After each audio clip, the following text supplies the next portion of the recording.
again. I'm sure they didn't see that one coming. It's all love. It's all love, though. So I'm picking up that somebody really tried to play with your destiny. If it's not your destiny, they tried to play with your kingdom spouse's destiny. I almost wanted to say your husband to be. Something about Atlanta, Georgia. Something about Houston. Something about Maryland. So let's tap in for real though. So some people tried to tap into your destiny, and you could have felt very rejected, isolated, abandoned. They literally tried to do all this work, whatever you want to call it, cocking up, concoctions, whatnot, to break your soul, to break your heart so that you wouldn't focus on love, and that all things were to make you second guess love, have a double take at love, look at love very differently, very like, oh, that's not for me, or I'm not going to find the love of my life. I was made different, justifying relationships, caught up with sneaky links, caught up with pointless relationship, frivolous relationships, caught up with sex, caught up trying to figure out whether or not you're going to find your person in the church, outside of the church. You know, you were almost in a room and it's like the enemy had your partner on one side of the room and you on the other side of the room, and it's pitch black. That's how they wanted you guys to remain isolated, away from one another, unable to join ties, unable to shake hands. But I believe that God purposely made this play out the way it did, because sometimes God will separate people, especially his chosen ones, to be able to go on a journey individually to tackle childhood wounds, generational curses, and the building of self. Because when he brings two people together, they're going to stay together. When he brings people together, he wants them to be strong. He wants them to be ready. And some of you were made to feel like you were too much, you were unacceptable, or even the standards needed to be higher. Some of you may have felt like you were too hard to love, not worthy of a relationship, a real companionship. Now, this was a spiritual attack. Spiritual warfare was on your love life, and it still could be lingering effects of it.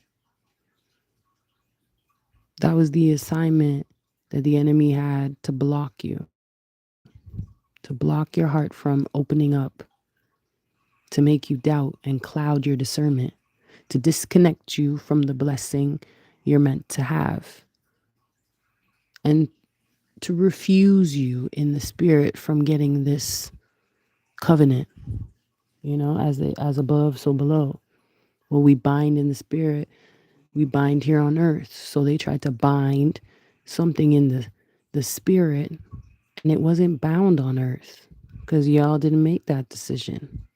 So who are they to be the judge of your love life and your kingdom spouse and your marriage life and how it plays out in the unities in which you have? They will be punished if they're not being punished right now. Some of you feel their punishment as well. So we got to understand that love isn't just about romance and sexy time. True love is destiny. It has a certain amount of fruitfulness. And if you guys caught my earlier live, I was talking about how the enemy can trick us into just being like a workaholic and taking us away from that fruitful tree, that fruitfulness that comes, because love leans into multiplication. The word says two are better than one because they have a good return for their labor. Okay? There are blessings attached to companionship. There's blessings attached to true divinely orchestrated unions. And the enemy does not want you to walk into that, especially if you're out here being a G, being a player, especially if you're out here and everybody wants you. They sure don't want you to tap into who you're supposed to tap into. There are doors for your kingdom spouse that only you can unlock. There is a divine masculine or divine feminine who has the key to your heart, and only they will be able to unlock and close it. So let's talk about what the enemy was trying to do. Now, the enemy could have confused you rapidly to literally focus on just networking and being consumed with work. Like, don't worry about love. I can get love later. Let me focus on my grind. Let me provide. I got this bill. I got to do this. I got to do that. I got to do this. And that sometimes can be a trap for you to stay away from love because maybe your family depends on you. Or maybe you want that nice car that you've always wanted to get. So you're like, let me focus on this.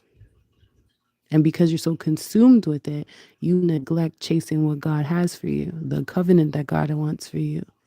So you're so consumed with surviving lack mindset that you forget that you were created to have a thriving relationship, a thriving partnership, one that is supposed to, as I said before, change the nation, change people, motivate people, move people,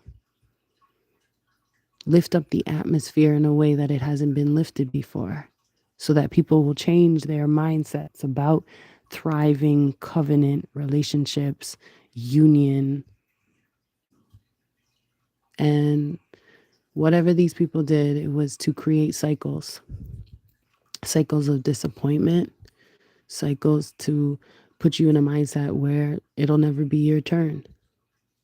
Maybe even run from intimacy, or you desire intimacy, but nothing close enough to distract you from where you're trying to go with your finances.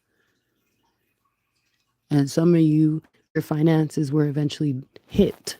Unexpected bills, delays, struggle. Sometimes the enemy forces you to have to look down and not up, to distract you, frustrate you, weigh you down, so that you don't count on not only the Lord, but you don't count on even your partner. And in these times, it would be easy for you to do something like that. So now that you're crushed from people trying to separate you and your kingdom spouse, it made you have doubts for this to come back around.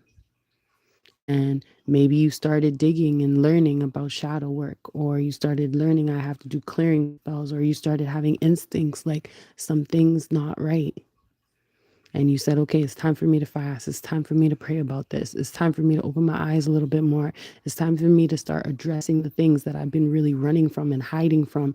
And that's how you expose the enemy. That's how you at least began to expose the hidden enemy.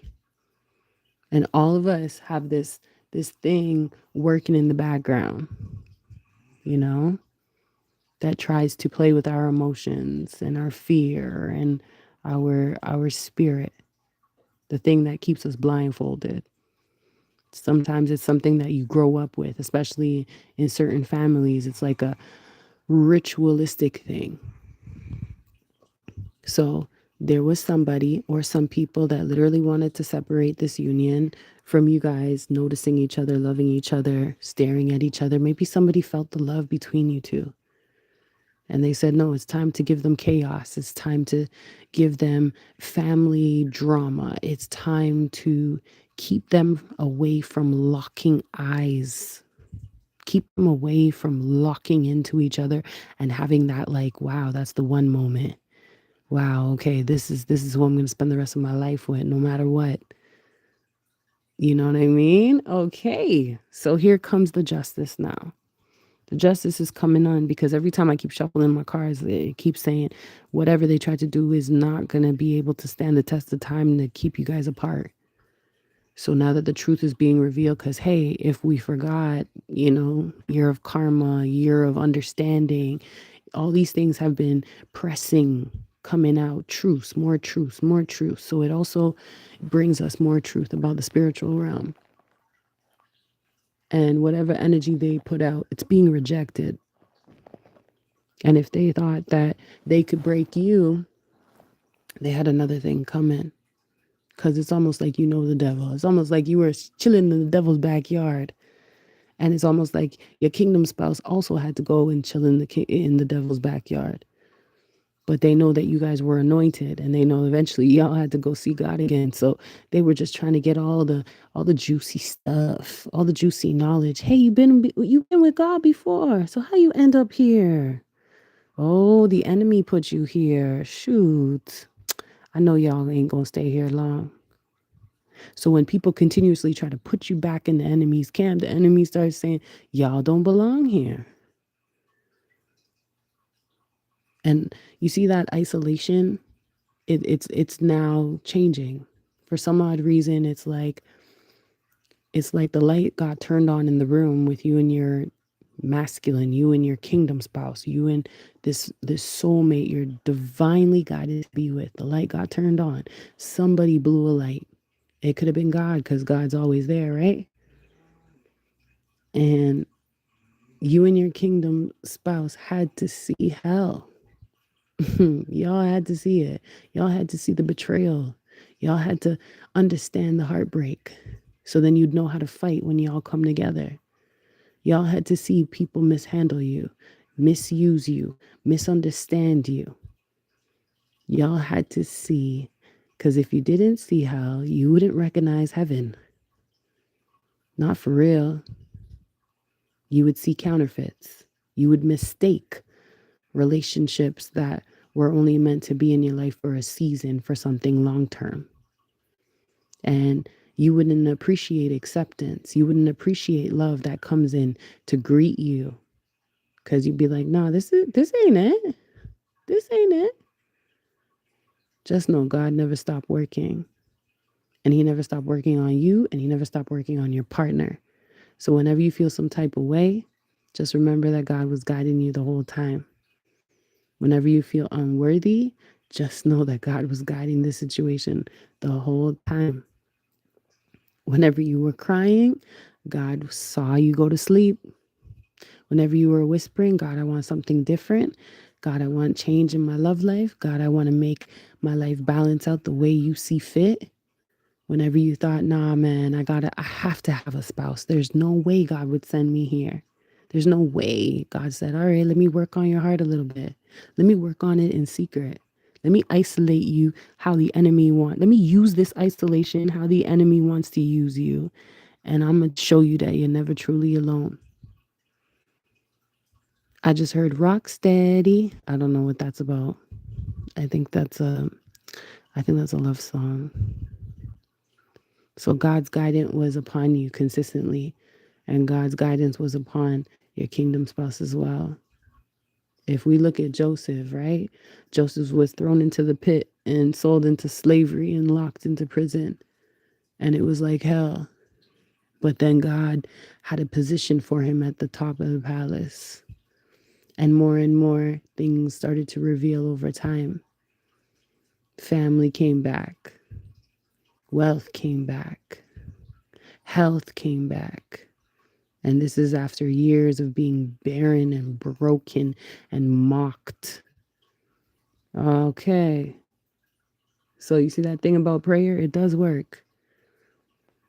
So one of y'all is stronger than the other in prayer. That's for sure. I'm picking that up. But your prayers about your kingdom spouse were heard to the point where that invisible thread in the room that was once dark has become lit. It's almost like his angels and your angels came together and said, no, we got to redirect this.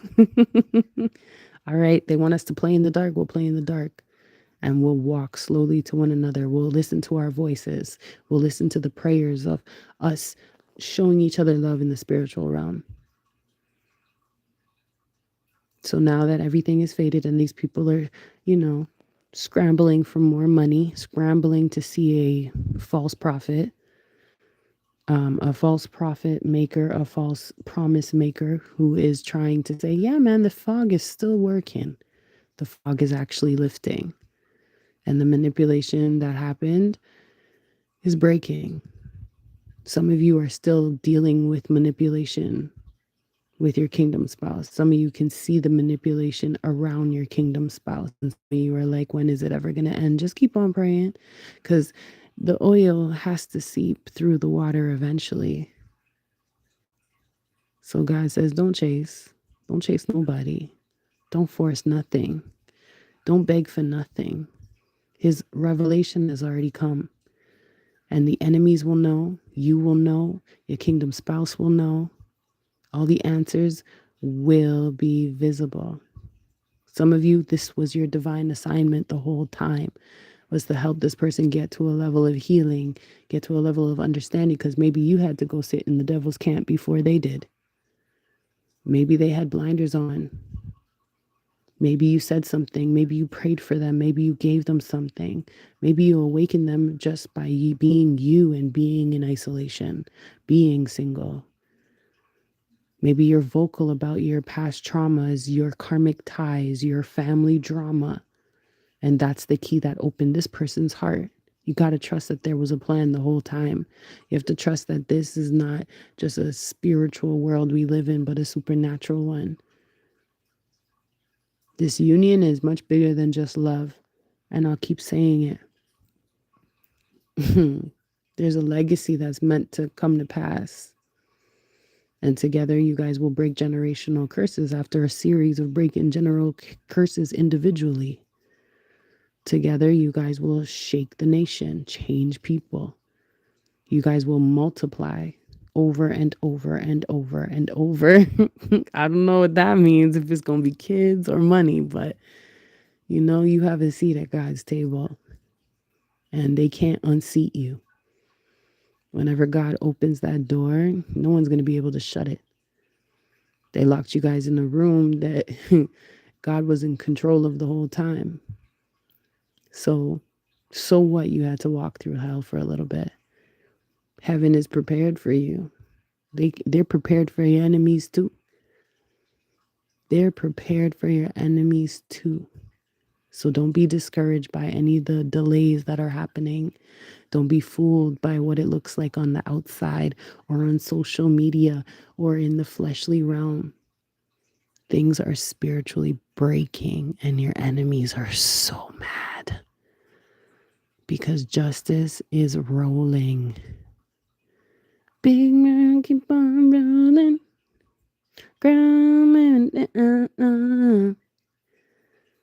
God never stopped working and he never will. We out.